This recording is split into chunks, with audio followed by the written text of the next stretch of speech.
I've tried recording this video several times in my normal way, and I can't do that because this is not normal. Jimmy Kimmel has been suspended indefinitely after comments that he made concerning one of the many people who died from guns about a week ago. Mind you, this is happening about a month and a half after Stephen Colbert was pulled off of the air, allegedly because of budget, but coincidentally around the same time that Paramount Skydance was trying to get their merger approved.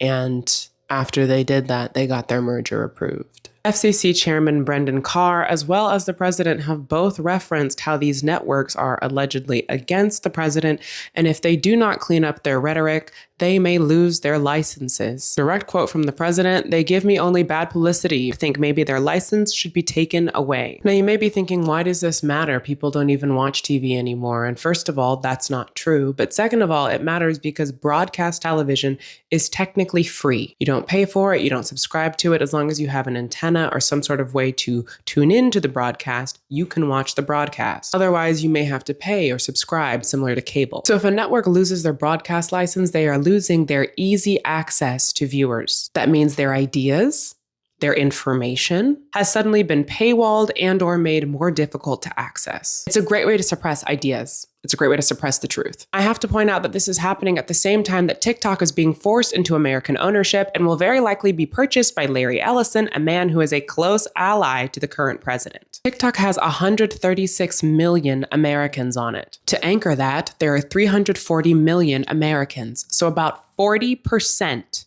of our nation is on that app. And that app is about to be run by a close personal ally of the same person who just commanded that this network and any network that speaks against him loses their license. There is no other way to describe it besides state-run media.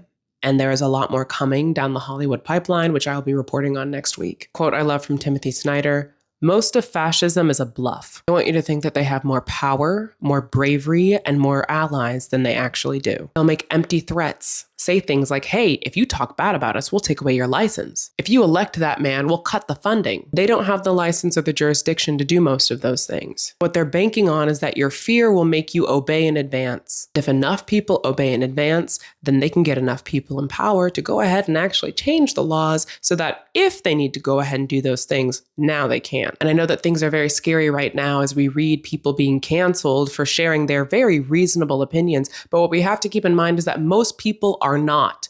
And what they are banking on is us seeing the few people who are so that we all shut the fuck up. Do not shut the fuck up.